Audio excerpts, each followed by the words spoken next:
Hello everyone, I again welcome you for the continuation of geometrical optics lecture number 1. Now we will start with the geometrical optics, actual geometrical optics.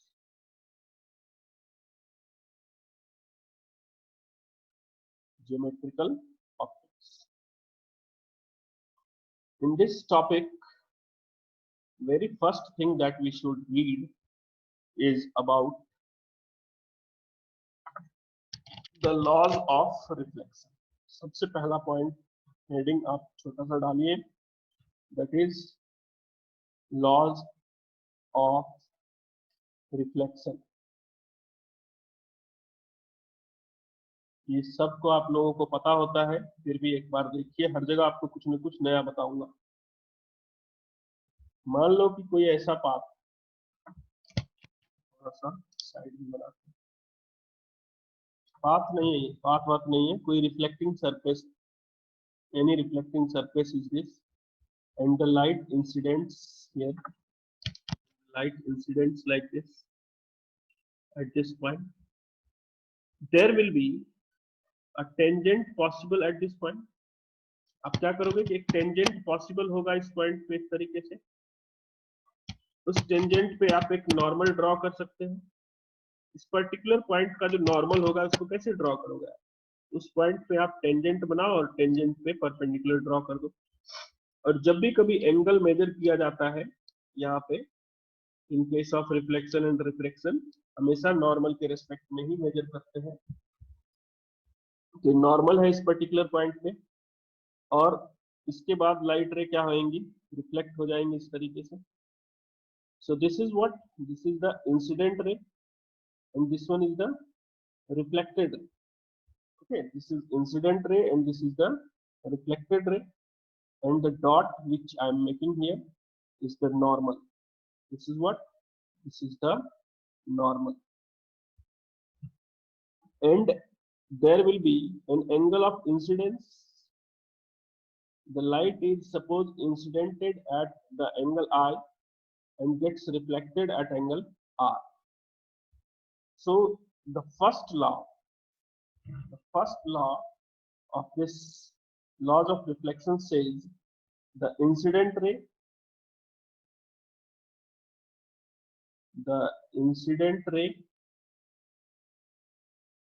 reflected ray,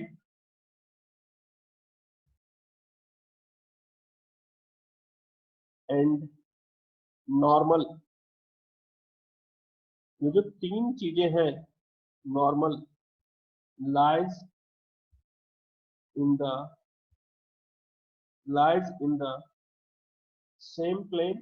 ये एक ही plane में होंगे, जैसा कि आप देख रहे हो डायग्राम में, वर्टिकल प्लेन में आपको दिख रहा होगा, which is perpendicular to the reflecting surface,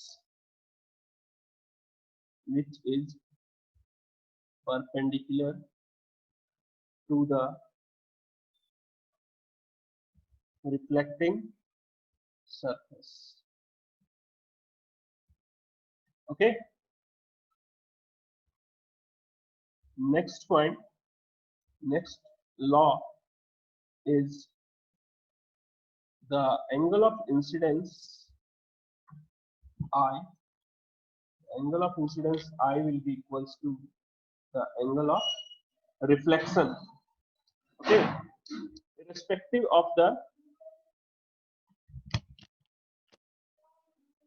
irrespective of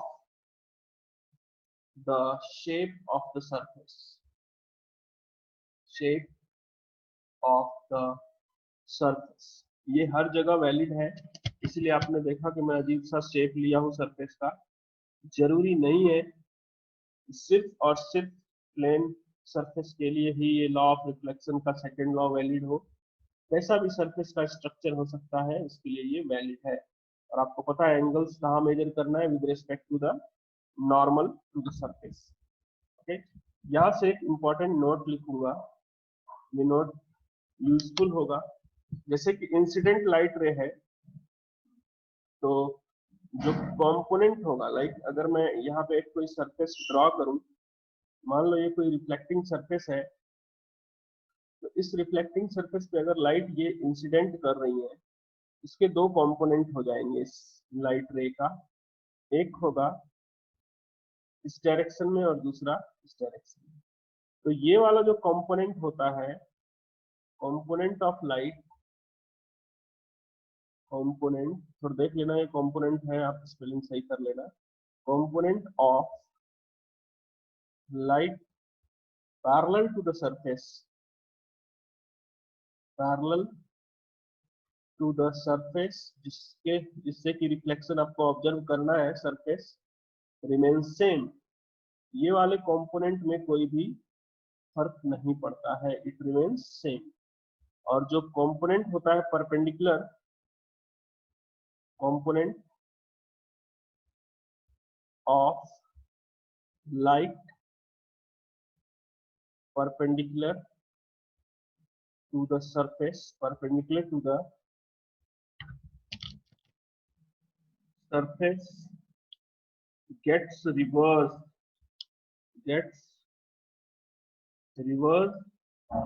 after reflection। Reflection के बाद ये रिवर्स हो जाता है। जैसे कि आपको मैं एग्जांपल यहाँ पे शो करूँ, इस नोट के लिए एग्जांपल शो करूँ आपको, लाइक ये कोई भी प्लेन सरफेस है जो कि रिफ्लेक्टिंग है, any reflecting surface is this, and suppose a light incidents like this. Light मान लो यहाँ पे इंसिडेंट हुआ, इसका एक कंपोनेंट हॉरिजॉन्टल, एक वर्टिकल। अब ये जब रिफ्लेक्ट होगा, तो जो रिफ्लेक्ट होंगे वे, इसका हॉरिजॉन्टल कंपोनेंट अभी वही रहेगा, लेकिन vertical component you see it is getting reversed, this one is getting reversed and horizontal component is in the same direction. ये एक इंपॉर्टेंट प्रॉपर्टी है। ओके, इसका मतलब एक और एग्जांपल मैं आपको शो करूं, फर्स्ट एग्जांपल। सेकंड एग्जांपल में मैं ऐसा करता हूं कि थोड़ा 3D में डायग्राम बनाने का प्रयास करता हूं। देखिए, ये एक्सिस है अपने पास, this is X axis, this is Y axis, this is X axis and this one is Z axis. ये एक्सिस है ऐसा करके, ये आई कैप, ये जे कैप और ये के कैप। और यहाँ पे मैं कोई भी एक प्लेन कंसीडर करता हूँ, I consider any plane. Plane थोड़ा बड़ा सा ले लेते हैं यहाँ पे, और इस प्लेन पे मैं क्या करता हूँ, ये कोई रिफ्लेक्टिंग प्लेन है ना, पॉलिश्ड है, रिफ्लेक्ट कर सकता है लाइट रे को। If this is any reflecting plane and a light incidents like this at this point of the plane, एक कोई लाइट इंसिडेंट कर रहा है, मान लो इसका जो डायरेक्शन है वो डिफाइन हो रहा है इस तरीके से, एक्स आई कैप प्लस वाई जे कैप प्लस जेड के कैप। इन सब पे क्वेश्चन पूछे जाते हैं, समझना हो तो ध्यान समझ लेना। तो जो रिफ्लेक्टेड लाइट होगी, इसका कौन सा कंपोनेंट में क्या चेंज आएगा, तो आप देख लो, इस पर्टिकुलर पॉइंट पे नॉर्मल किस डायरेक्शन में है, जे कैप के डायरेक्शन। इसका मतलब जो रिफ्लेक्टेड लाइट है, उसका एक्स और जेड कंपोनेंट, एक्स और जेड कंपोनेंट में कोई भी चेंज नहीं आएगा, वो एज इट इज रहेंगे, एक्स आई कैप और यहाँ पे प्लस जेड के कैप। लेकिन जो परपेंडिकुलर कंपोनेंट है इस इंसिडेंट लाइट का, वो रिवर्स हो रहा है, मतलब वाई जे कैप नेगेटिव के साथ।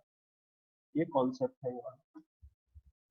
Now coming to the next point, ये काफी इंपॉर्टेंट मैं यहाँ पे एनालिसिस करने वाला हूँ। हो सकता है 3-4-5 मिनट लेक्चर एक्सटेंड हो जाए, आपकी मर्जी, आप रुकना चाहो रुको, जाना चाहो जाओ, but I will have to extend it if required. Second note है, ये हम नोट लिख रहे हैं ना, नोट ये फर्स्ट वन। सेकंड देखिए, very important, vector form of, vector form of laws of reflection.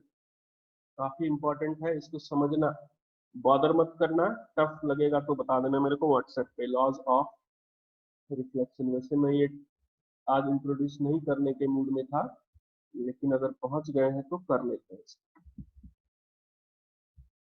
Laws of reflection, एक पहले मैं डायग्राम बनाता हूँ अच्छे से।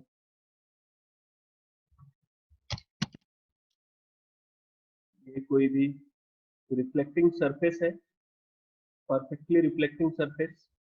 यहाँ पे लाइट इंसिडेंट करेगी इस तरीके से, और एंगल हम चेंज कर देते हैं इस तरीके से। मान लो कोई भी लाइट इंसिडेंट कर रही है और नॉर्मल होगा इस पर्टिकुलर पॉइंट पे, इस डायरेक्शन में, and a light will get reflected like this.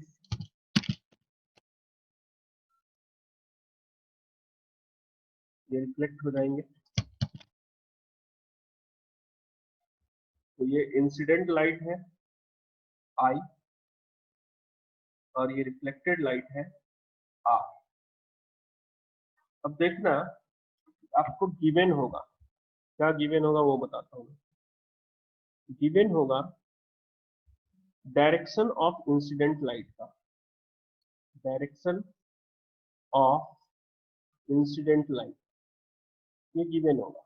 आप लोग समझ लो, पीडीएफ भेजूंगा फिर कॉपी करना, पहले समझ लो इसको। Direction of incident light given होगा, लाइक मैं यहाँ पे ले लेता हूँ E1 कैप, और डायरेक्शन ऑफ नॉर्मल भी कुछ गिवन होगा, नहीं होगा तो आपको इस तरीके से दिया जाएगा, पता चल जाएगा आई कैप है, जे कैप है, के कैप है, क्या है। यहाँ पे ये भी एन कैप दिया हुआ। तो आपको फाइंड क्या करना है, ओके, ये गिवन होगा और आपको फाइंड करना पड़ेगा direction of reflected light. Reflected light के डायरेक्शन को फाइंड करना पड़ेगा, जिसको कि मैं मान लेता हूँ अभी यहाँ पे E2 कैप, मैंने ये अज्यूम किया है, लेट, ठीक, ये अज्यूम किया है कि ये E2 कैप रिफ्लेक्टेड लाइट का यूनिट वेक्टर है। अभी इस डायग्राम को बिना चेंज किए हम इसे उठा के ले चलते हैं थोड़ा दूसरे पेज पे, और उसका मरम्मत किया जाए थोड़ा अच्छे से।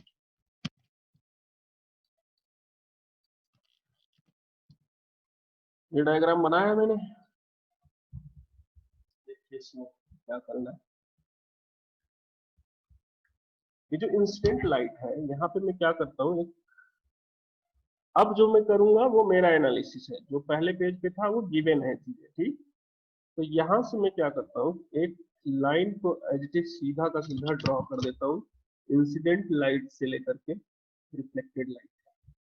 हमें लॉज ऑफ रिफ्लेक्शन से पता है, इफ ये आई तो ये भी आई होगा, मतलब लॉज ऑफ रिफ्लेक्शन से मुझे इतना पता है angle I equals to angle R. देखते हैं जहां भी यूज करना होगा करेंगे। तो एक मैंने ट्रायंगल बना लिया यहाँ, इस ट्रायंगल का मैं कुछ कुछ नाम दे देता हूँ पॉइंट का। ये है ए, ये है बी, ये है सी, और ये है ओ। अब आप देखो कि वेक्टर एनालिसिस करना है हमें, वेक्टर लॉ, वेक्टर एनालिसिस अगर करें तो ये इंसिडेंट लाइट रे है, ओके, तो ये एक वेक्टर है इस डायरेक्शन में, ठीक। एक ये रिफ्लेक्टेड, ये नॉर्मल है, नॉर्मल का डायरेक्शन इधर शो करोगे, और ये है रिफ्लेक्टेड लाइट, ठीक। और ये मैंने एक एक्स्ट्रा वेक्टर अज्यूम कर लिया, ए से बी, बी से सी। और आपको ये ट्रायंगल क्लियर होगा। ए से लेके ओ तक एक इस इंसिडेंट लाइट रे का यूनिट वेक्टर आपको दे रखा है कितना, E1 कैप, और इस नॉर्मल का यूनिट वेक्टर भी आपको दे रखा है क्या, एन कैप।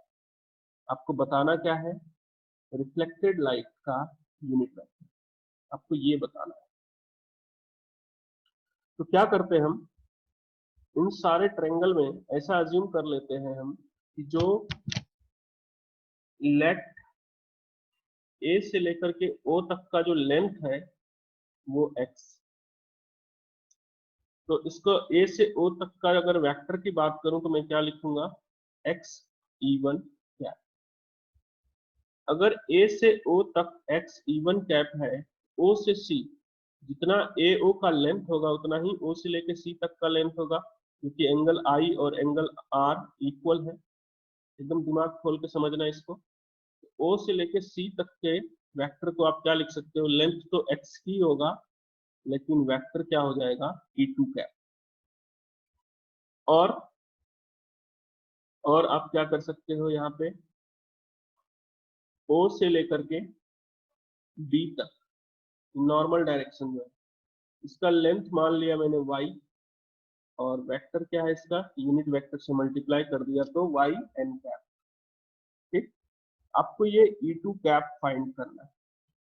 तो अब आप इस पूरी एनालिसिस में ये भी देख सकते हो, ये तो अज्यूम की हुई चीजें हैं, and we can see in the diagram, we can see in the diagram कि जो ए बी है वेक्टर, वही लेंथ और डायरेक्शन दोनों BC का होगा। कारण क्या है इसका, मैं एक चीज यहाँ लिख रहा हूँ। कारण इसका ये है कि एंगल I जो है एंगल R के equal, this is the reason that angle I is equals to angle R। Now मैं क्या करूंगा, अब इसको सॉल्व करूंगा इस ट्रायंगल को। Again I will take this triangle out from here to the next page.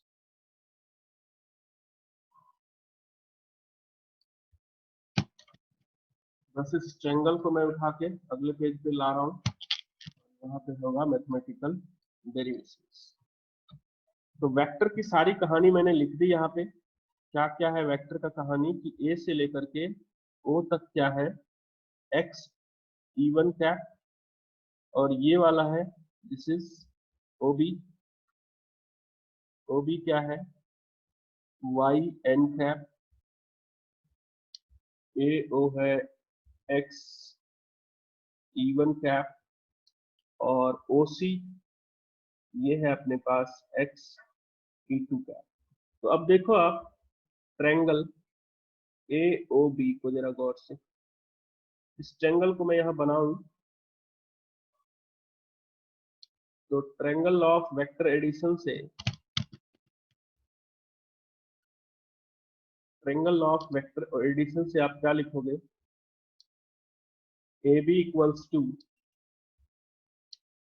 Vector AB equals to vector AO plus OB, है ना। और वेक्टर AB को क्या लिख सकते हैं, चलिए उसको लिखेंगे अभी। पहले इसको इक्वेशन नंबर 1 मान लेते हैं, दूसरे ट्रायंगल के लिए भी लिख लेते हैं। ट्रायंगल BOC, इसको ड्रॉ करो, this is BC, this is OC, और ये क्या है O से लेकर के B तक, दिस इज OBC। यहां से आप BC क्या लिखोगे, this BC you will right, देख लेना, BC को लिखना होगा आपको, क्या लिखना होगा, चलो वेक्टर के फॉर्म में लिख लेते हैं, ट्रायंगल के फॉर्म में। रिजल्टेंट क्या लग रहा है आपको, OC, OC equals to vector OB plus vector BC।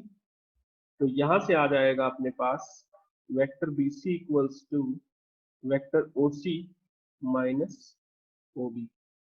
थोड़ा इसको मैं यहाँ पे एलोबरेट कर दूं, AO को क्या लिख सकते हैं, X E1 कैप, और OB को आप लिख सकते हो Y N कैप।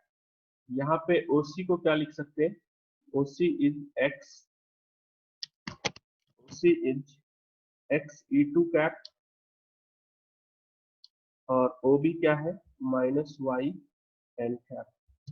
अब आपने यहाँ पे ये चीजें तो लिखी हैं, और आपको पता है सिंस जो AB है वो BC के इक्वल है, तो आप दोनों रिलेशन को इक्वल कर दो, X E1 cap plus Y N cap will become equal to the X E2 cap minus Y N cap.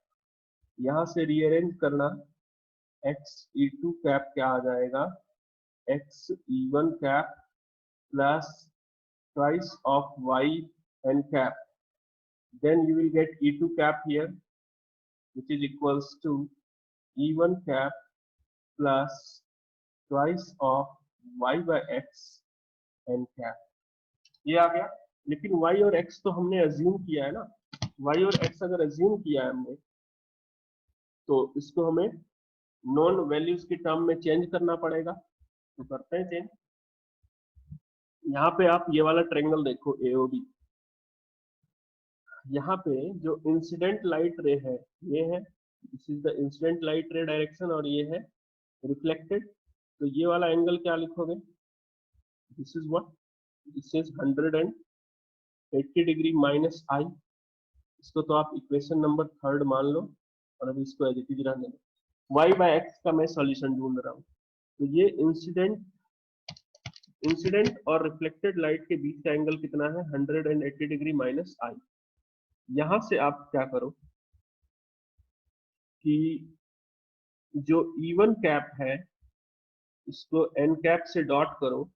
इसको क्या लिख सकते हैं आप, E1 कैप का मॉड इंटू N कैप का मॉड, दो वेक्टर का डॉट प्रोडक्ट है, इंटू कॉस, कितना एंगल है इंसिडेंट और रिफ्लेक्टेड लाइट के बीच में, E1 कैप और N कैप के बीच में, 180 डिग्री माइनस आई। तो यहां से आपको मिल जाता है E1 cap dot N cap equals to minus of cos I.